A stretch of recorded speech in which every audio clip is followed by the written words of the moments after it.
Akuisisi adalah penggabungan antara dua perusahaan di mana akuisitor membeli saham dari perusahaan yang akan diakuisisinya, sehingga manajemen dari perusahaan yang telah diakuisisi akan dimanage oleh si akuisitor. Namun, akuisisi juga tetap akan membuat si perusahaan sebagai badan hukum yang berdiri sendiri. Pada kasus kali ini, di mana PT Dharma Nusantara membeli saham dari PT Agro dan mengakibatkan adanya perubahan pemegangan saham di PT Agro. Namun, akibat pemegangan saham yang sedikit berubah di PT Agro dan PT Dharma Nusantara tidak melaporkannya kepada KPPU, maka mengakibatkan PT Agro melaporkan PT Dharma Nusantara kepada KPPU. Sehingga diduga bahwa PT Dharma Nusantara telah melanggar aturan Undang-Undang Nomor 5 Tahun 1999 tentang akuisisi tersebut. Identifikasi masalah yang didapatkan, yakni yang pertama, bagaimana akibat hukum mengenai keterlambatan pelaporan akuisisi saham perusahaan yang menyebabkan dugaan pelanggaran terhadap KPPU. Yang kedua, apakah pelaporan akuisisi kepada KPPU hanya terkait akuisisi saham yang nilainya material saja?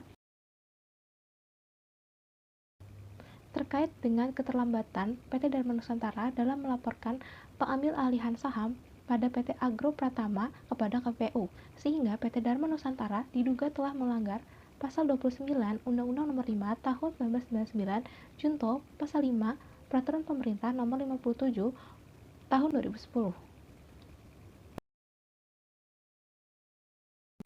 Pada timeline kasusnya, pada tanggal 11 Mei 2015, terlapor melakukan pengambil alihan saham PT Agro Pratama sebanyak 29.999 lembar saham, di mana pengambilan saham PT Agro Pratama oleh terlapor tersebut dilakukan dalam rangka pengembangan usahanya, di mana pengambil alihan saham PT Agro Pratama oleh terlapor adalah senilai 50.398.320.000.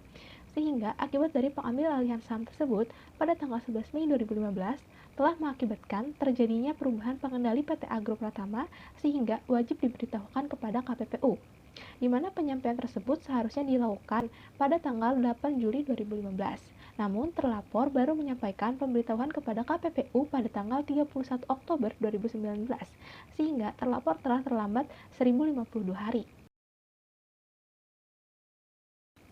Keterlambatan ini bukan merupakan kesengajaan dari terlapor atau dari PT Dharma Nusantara.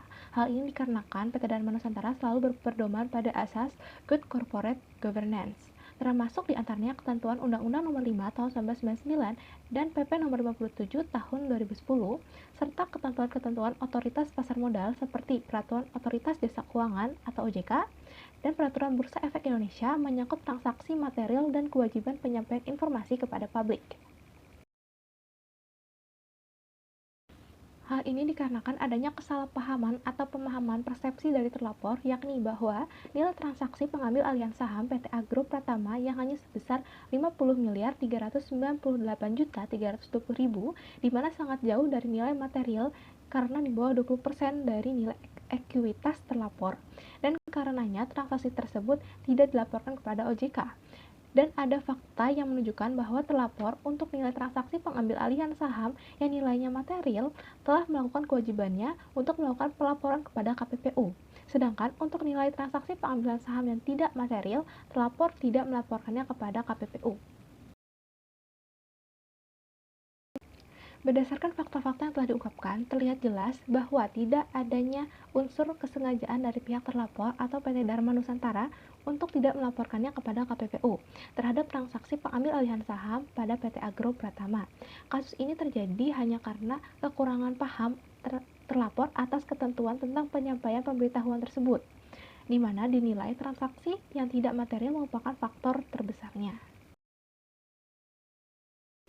Inti putusan dari KPPU yakni di mana majelis hakim secara sah telah memutuskan PT Dharma Nusantara yakni terlapor telah melanggar ketentuan dari Pasal 29 Undang-Undang Nomor 5 Tahun 1999 Junto Pasal 5 Peraturan Pemerintah Nomor 57 Tahun 2010, dan juga terlapor dihukum dengan denda administrasi senilai 1.025 juta yang secara langsung disetorkan kepada kas negara. Denda ini selambat-lambatnya harus dilaksanakan oleh terlapor 30 hari sejak putusan ini memiliki kekuatan hukum atau inkrah. Dan terlapor diwajibkan untuk melaporkan dan menyerahkan bukti pembayaran denda tersebut kepada KPPU.